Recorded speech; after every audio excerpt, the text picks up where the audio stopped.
Hi friends, தக் life படத்தை வந்து பார்த்தாச்சு. இந்த படத்தோட ஒன்லைன் என்னென்னா, சிம்புவோட அப்பா வந்து சின்ன வயசுல இறந்துடுறாரு. அந்த இடத்துலேருந்து அந்த கன் ஷூட் இடத்துலேருந்து சிம்பு வந்து கமல் சார் வந்து அவரோட தற்காப்புக்காக கூட்டிகிட்டு வந்துடுவார். கூட்டிகிட்டு வந்தது அவங்க அப்பா வேறு இறந்துட்டாங்களே அப்படின்னு சொல்லிட்டு இவரை வந்து பார்த்துப்பார். சில பாய்சன் பர்சன் கூட இருக்கிறதுனால அவங்க வந்து ட்விஸ்ட் பண்ணி விட்டதுனால சிம்பு சாருக்கு வந்து மைண்டு மாதிரி அவங்க அப்பாவை எதிர்க்கலாம் அப்படின்னு சொல்லிட்டு தோணும். இதுதான் படத்தோட ஒன்லைன். இந்த படத்தை பற்றி நான் ஏற்கனவே ஒரு வீடியோ எடுத்துட்டேன். அதை எடுத்துகிட்டு இது வேணான்னு விட்டுட்டேன். ஏன்னா அந்த படத்தை பற்றி பேசினா ஃபுல்லாக குறை சொல்கிற மாதிரி தான் இருக்குது. எல்லா கேரக்டரும், Trisha character, Kamal sir character, Simbu character, அப்புறம் தங்கச்சியாக நடிக்கிற சந்திரா கேரக்டர் அப்படின்னு சொல்லிட்டு எல்லா கேரக்டரையும் வந்து குறை சொல்கிற மாதிரி தான் இருக்குது. அசோக் செல்வன் கேரக்டர் கூட தான். ஏன்னா இந்த படத்தை வந்து தக் லைஃப்னு வச்சுருக்கப்பட்டா போலி மூட்டையும் ஏமாந்தவர்களும் அப்படின்னு சொல்லிட்டு வச்சுருக்கலாம் போல்.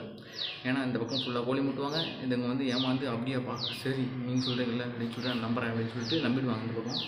அது மாதிரி போலி மூட்டுறவங்க ஒரு சைடு ஃபுல்லாக அங்கங்கே ஏற்றி விட்டுருப்பாங்க. இப்படி பண்ணிட்டாங்க அப்படி பண்ணிட்டாங்க சொல்லி ஏற்றி விட்டுனே இருப்பாங்க. அந்த பக்கம் இந்த பக்கம் அப்படியே அவங்க அப்படியே பண்ணிட்டாங்க சொல்லிட்டு நம்பி இவங்க ஒன்றே பொங்கி எழுந்து வர கதை தான் இந்த படம் மொத்தமாகவே. அதனால் நீங்கள் போய் இந்த படத்தை பார்த்துட்டு உங்களுக்கு பிடிச்சிருந்தா பாருங்கள். இதுதான் அந்த படத்தோட கதை, இதுதான் அந்த படத்தோட என்ன சொல்ல பிளாட். அதனால் உங்களுக்கு பிடிச்சி இந்த படத்தில் இது பிடிச்சிச்சுப்பா அப்படின்னு சொல்லிட்டு எதெல்லாம் இருந்துச்சுன்னா வேணால் சொல்லுங்கள். இதில் நிறைய கேரக்டர் வந்து எதுக்கு வராங்க எதுக்கு போகிறாங்கன்னு உங்களுக்கு தெரியாது, அந்தளவு தான் இருக்குது.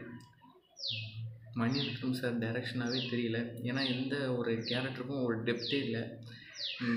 இந்த ஸ்ட்ராங் காரணத்துக்காக தான் இதெல்லாம் அவன் பண்ணுறான் அப்படின்னு சொல்லிட்டு ஒரு டெப்த் இருந்தால் தான் வந்து இதனால் பண்ணுறான் ரீச் ஆகணும்டா அப்படின்னு சொல்லிட்டு யாருக்கும் ஒரு சைடு எடுக்க தோணும். நம்மளுக்கு இவங்களுக்கு சைடு எடுத்து இவங்களுக்கு சப்போர்ட் பண்ணுவோம், இவங்க மேலே நம்ம வந்து நம்பி பாசத்தை வைப்போம் ஏதோ எழுதுறேன். ஸோ வந்து அவங்க எமோஷனல் கனெக்ட் ஆகணும்னு சொல்லிட்டு எதெல்லாம் அவங்க தோணும். உங்களுக்கு எந்த சைடுமே எடுக்கணும்னு தோணாது. எல்லோரும் அடிச்சு சாவாங்க, எல்லோரும் திடீர்னு சிரிச்சு சந்தோஷமாக இருப்பாங்க, திடீர்னு எல்லாம் அழுவாங்க, திடீர்னு எல்லாம் அடிச்சுப்பாங்கன்னு சொல்லிட்டு ஒரு மாதிரி போகும். அதனால் உங்களுக்கு பிடிச்சிச்சுன்னா கமெண்ட் செக்ஷனில் வந்து எனக்கு இந்த படம் பிடிச்சிருப்பா அப்படின்னு சொல்லிட்டு வேணால் சொல்லிட்டு போங்க. பிடிக்கலனா வந்து ஏன்னு சொல்லுங்கள். இந்த படத்தோட இந்த ஃபஸ்ட்டு எடுத்த வீடியோ வந்து நாளைக்கு இல்லை நாளைக்கு ஒரு 3 நாள் கழித்து ரிலீஸ் பண்ணுறேன். படத்தோட ஸ்டார்டிங்லேயே எனக்கு ரிலீஸ் பண்ண தோணலை. அதை எடுத்து வச்சு எடிட்லாம் பண்ணிட்டேன்.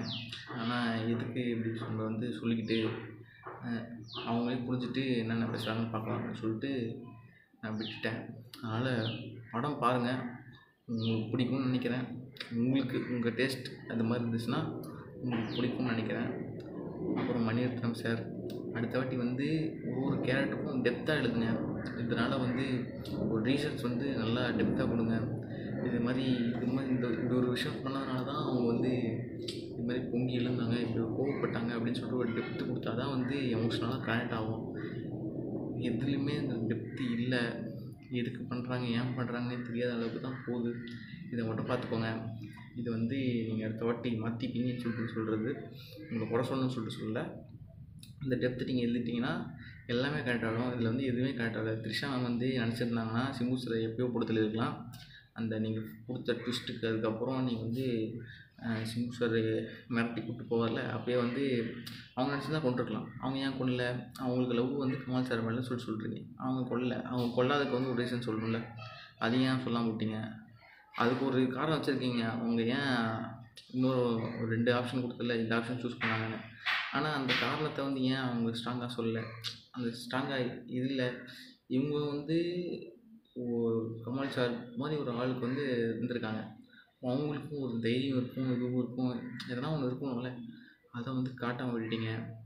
சிம்பு சாருக்கு எதை சொன்னாலும் நம்புகிற மாதிரி ஒரு கேரக்டர் வச்சிட்டிங்க. கமல் சாருக்கு வந்து ஆடா பார்த்துக்கலாம்னு சொல்லிட்டு அடிக்கிற மாதிரி ஒரு கேரக்டர் வச்சிட்டிங்க. அது மாதிரி எல்லாத்துக்கும் ஒரு டெப்த் வைக்காம விட்டதுனால கதை வந்து புரியாமல் போச்சுன்னா விட ஒர்க் ஆகாமல் போயிடுச்சுன்னு தான் சொல்லணும். அடுத்த வாட்டி இதை கரெக்ட் பண்ணிக்கோங்க. வேறு வீடியோவில் செஞ்சுப்போம். பாய்.